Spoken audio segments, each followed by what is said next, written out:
Today's Kibuka podcast episode describes how authorities and killers from neighboring districts and sectors would come to Kabgayi, where a large number of Tutsis had fled for refuge, with lists of names of Tutsis who would be taken away to be murdered elsewhere. This occurred from early April until the beginning of June, when RPF captured the Kabgayi refugee camps. During the first week of June 1994, Prime Minister Kambanda tasked Minister Pauline Nyiramasuko with strengthening the civilian self-defense program by increasing Interamwe militia by getting 30 young men from each commune, 145 communes in total, to join the training and distribute weapons being imported into the country.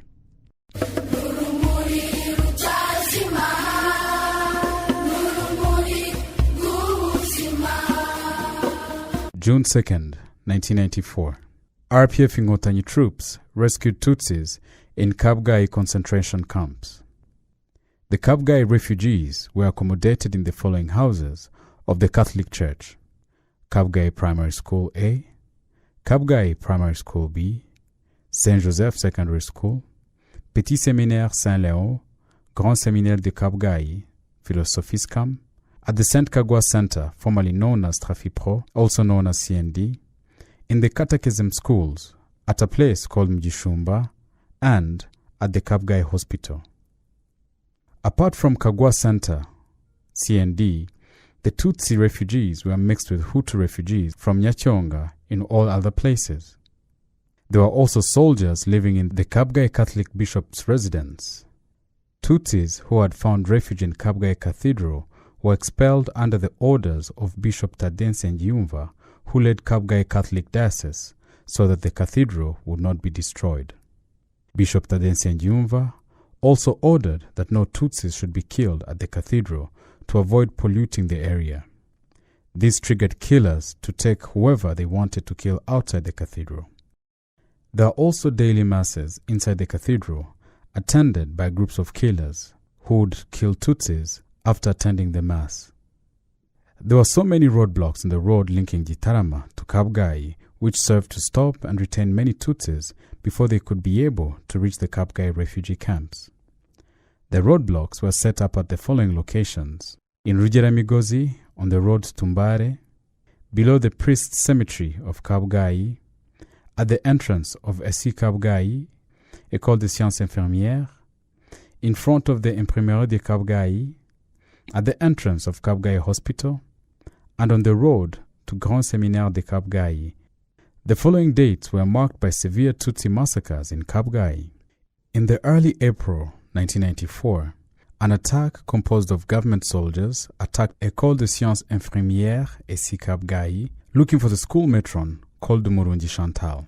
The former director of the school was a Hutu woman called Mukandanga Dorothée, tried to cover up for Chantal, preventing the killers from taking her away and from raping the other girls who were around. She was shot dead alongside the school matron, Umurundi Chantal, and Chantal's brother, Mugunga Narcisse, who had come for a visit. Chantal and her brother were the children of Mweruka Jean-Baptiste from Nyanza. On April 15, 1994, another attack came at Saint Joseph School and spent about 5 hours screening refugees. The attack took many people, including Rudahunga Louise's wife, a teacher called Justin of Iteka School, and many others. On 8th May 1994, soldiers again went to Saint Joseph School with a list of Tutsis to be taken away. On the same day, in the morning, they took 27 Tutsis to the military base in Gitarama, and they were beaten the whole day. In the evening, the victims were divided into 3 teams, some of whom were taken to Murambi of Gitarama, some to Bjimana, and others to Nyabarongo River to be killed. Out of the 27 Tutsis taken from Saint Joseph School, only 1 survived. The victims included Rwichaninyoni Emmanuel, who worked in the pedagogical office, history department at the Ministry of Education, Mineduc; Gatsinzi Gervais, who was teaching at Assège Karama; Nyoyita André; Nhibiragwa Jean-Marie Vianney alias Maso, Hodari, and Nyakarashi Nyas, who were teachers at Collège Saint-Joseph de Kabgayi, as well as many other unknown victims. On 24th May 1994, Tutsis were taken from Grand Séminaire de Kabgayi, Kabgayi Major Seminary, to be executed in Byimana. The leaders of the Catholic Church in Kabgayi had declared that the priests would flee to the Grand Seminaire, but there were Tutsis who had already taken refuge there, as well as Hutu refugees from Kigali and the surrounding areas.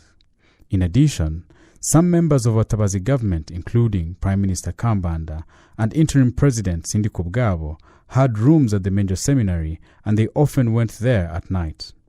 Each ethnic group was given its own side except for the priests who lived together.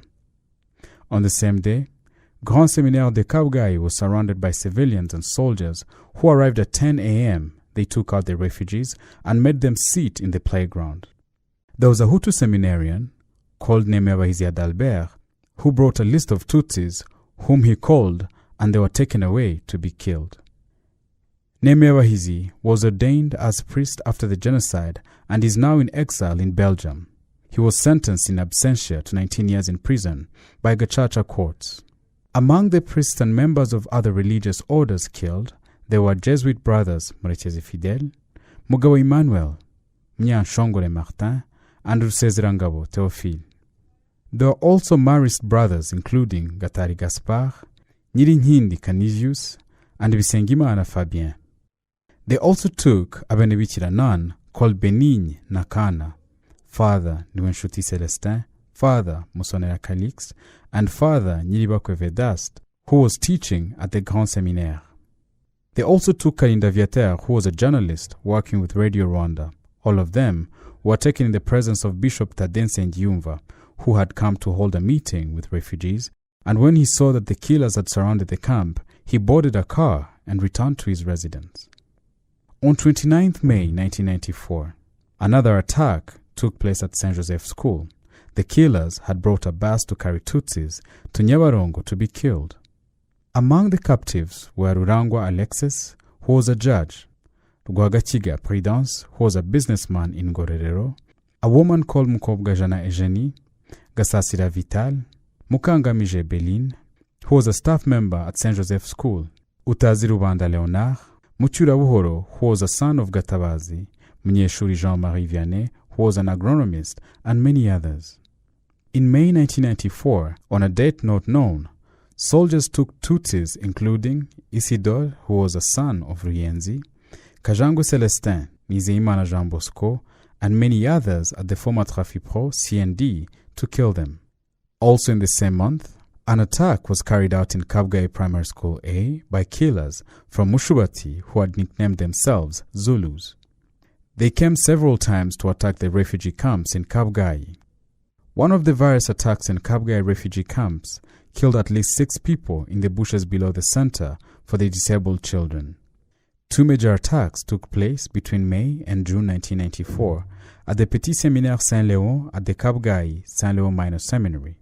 The one, which took place at the end of May 1994, took the lives of many Tutsis who were selected during a search operation at the center.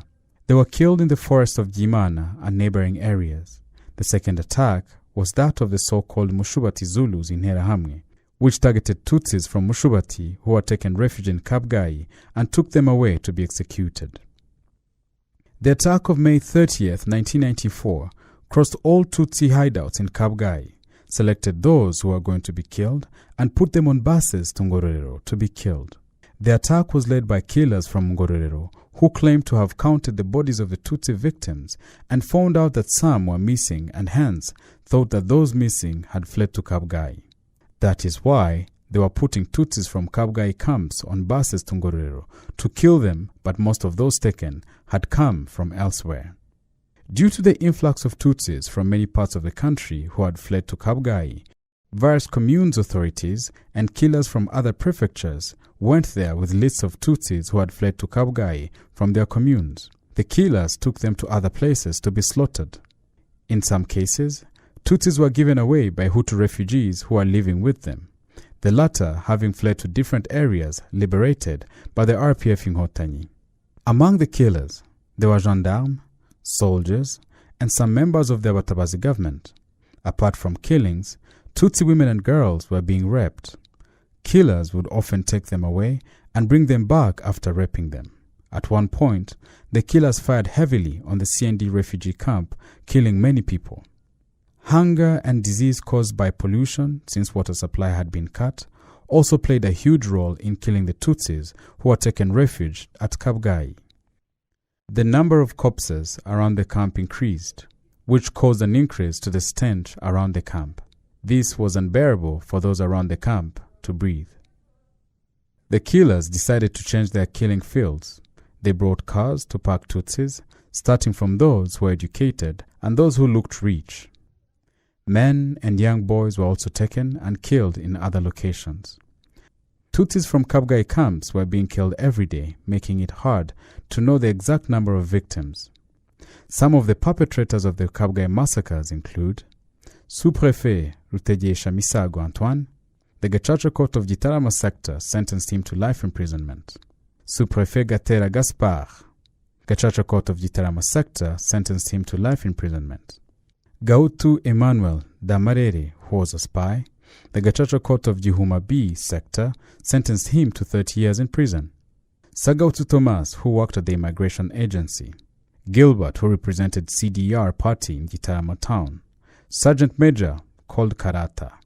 Seminarian, Nemeba Adalbert, who gave away Tutsi priests to be killed. He now lives in Belgium. Gasirikare, who was a Hutu refugee from Nyakyonga and had disguised himself to stay with Tutsis, who had sought refuge at the former Trafipro CND camp, and he's the one who gave them away. Second Lieutenant Musabyimana Philip, son of Theopiste. Major Nyirayakizimana Anne-Marie, who was sentenced to life imprisonment. Tuyisenge Narcisse, who was sentenced to 15 years in prison. Hakizimana Papias, who was sentenced to 15 years in prison. Nicholas alias Bob, son of Rupacha Janvier, who was sentenced to 19 years in prison. Rindiro, who was sentenced to 19 years in prison. Nijena Protogen, who was sentenced to 30 years in prison.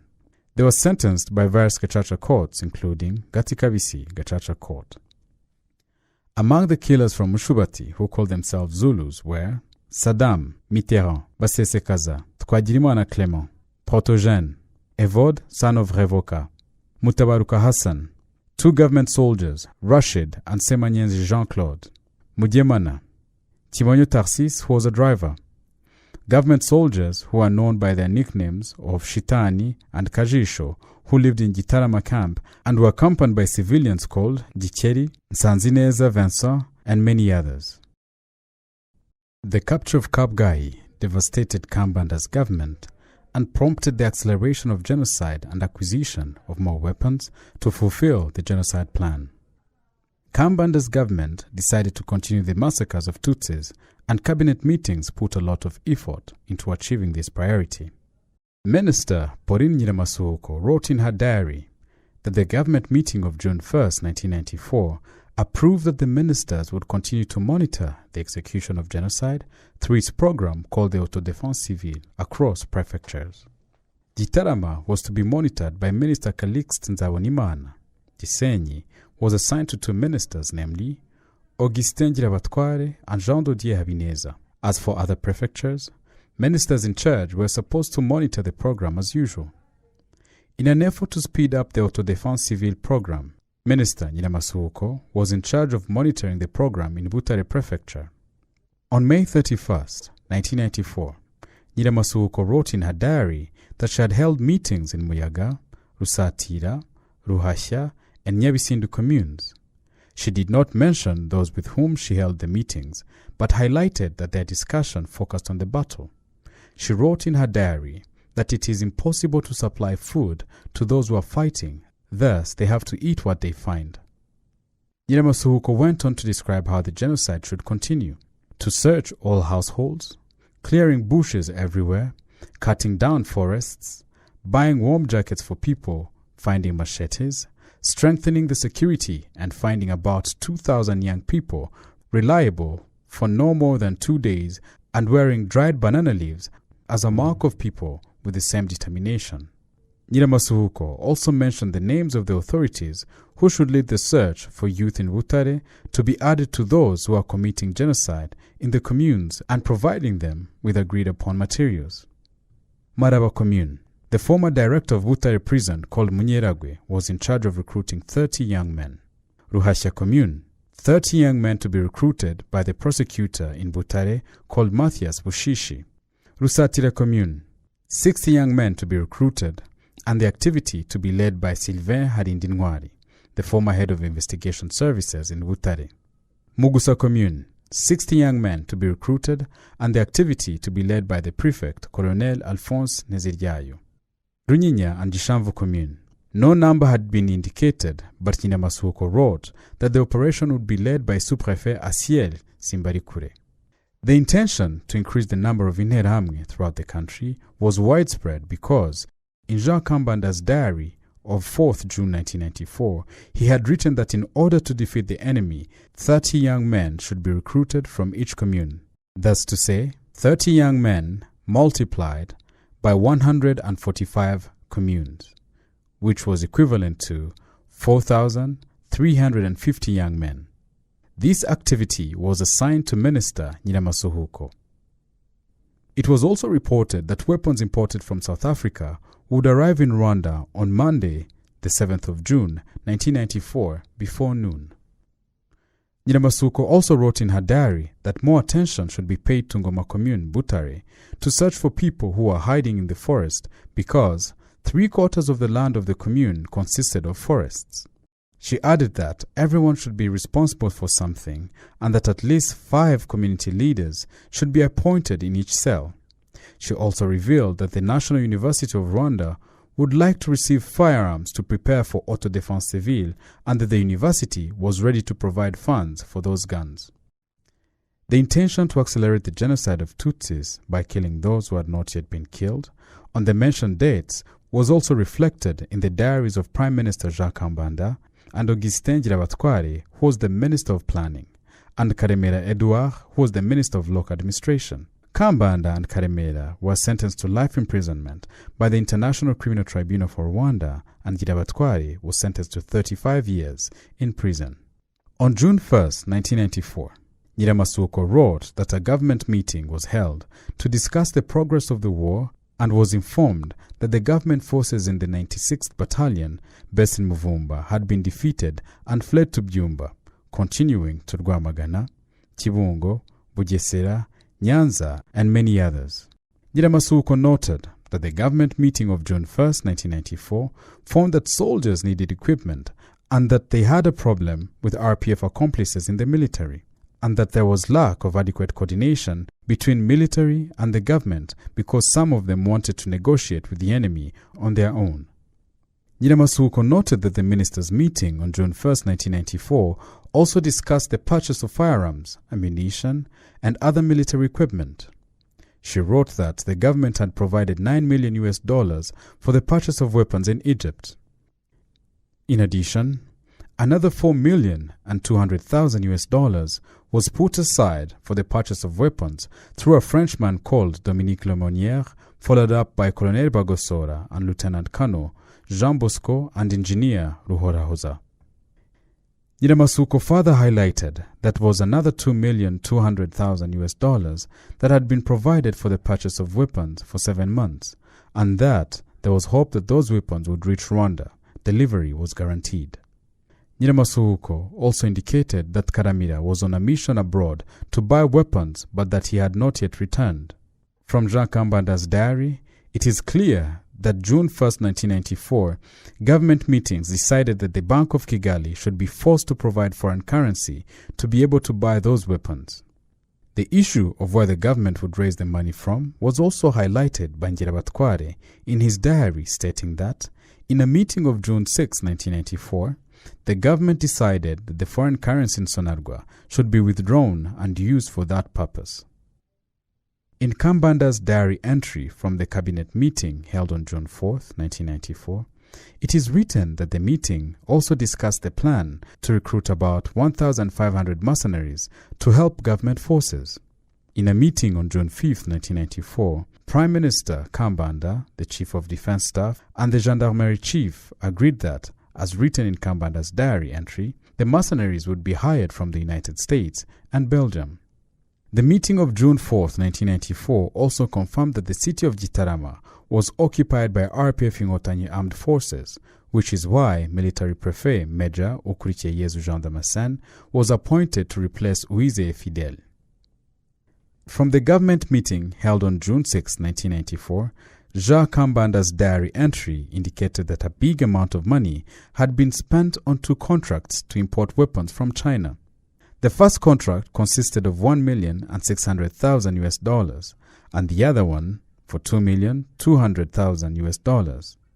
The meeting also revealed that there was a contract signed by the government of Jean Kambanda with an unspecified Frenchman who was later identified as Dominique Yves Lemonnier, a former businessman and owner of DYL Invest based in Annecy, France. In Kambanda's diary, on the issues discussed in the meeting of June 4, 1994, he noted that his government's image was very bad abroad and that efforts should be made to improve it. Kambanda did not say that the cause of that damage was the killings being carried out by his government, but that was it. Kambanda said that France was ready to help them, but had demanded that him and his government would find evidence that Uganda was providing support to RPF Inkotanyi, and hence, France would use the pretext to justify the aid that they were ready to dispatch to his government. The strategies to ensure provision of communication activities were clearly reflected in the diary of Ngirabatware, where it is stated that the government meeting of June 6, 1994 had approved the signing of agreement with 3 companies from France and the United States specializing in communication. They were supposed to help the government cover up the genocide, and approved that the President and the Prime Minister should take action to explain the struggle that they were involved in, which was the genocide. It was also agreed that President Sindikubwabo Theodore should travel to Addis Ababa, the African Union office, to carry out a so-called lobbying action among African countries and to initiate a media war. Ngirabatware also wrote that the cabinet meeting found out that members of the Interahamwe militia and the military were not treated equally, which was leading to problems of misunderstandings, and yet there was a need to unite in order to defeat the enemy. The June 6, 1994 meeting also stated that there were accomplices among the armed forces, some of whom were Tutsis. As for the Banyanduga, there were also accomplices due to the problem of North-South regionalism. The issue was also written by Kambanda in his diary, where he said there was divisionism in the military, but added that the issue of accomplices in the gendarmerie should not be exaggerated. Although Kambanda seemed to undermine the issue of divisionism in the gendarmerie, it was a lie. At various previous meetings, like the one on June 4, 1994, divisions in the gendarmerie were widely discussed. It is clear from Kambanda's diary that during this meeting they also considered replacing General Ndindirimana Augustin at the leadership of the gendarmerie and considered the list of candidates who could replace him, but they did not agree on any. Among the candidates discussed were Colonel Nyirimanzi, Colonel Rutaisire, Colonel Ntiwirabagabo, and Colonel Rwarakabije. Ngirabatware wrote that the June 6, 1994 meeting decided to intensify the functioning of the Autodefense Civile and that the government would give means to the people to be able to do it and encouraging the displaced people to go back to their homes. To that end, Ngirabatware wrote that the government had decided to establish a system of Autodefense Civile in each commune and sector, and that ministers would reach out to the population to monitor the day-to-day progress of the program instead of ministers' meetings in their offices.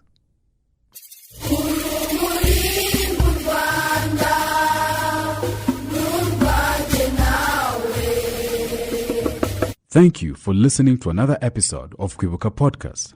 As always, make sure you leave us a review, sharing what you like about the podcast, and share with others who would be interested in listening.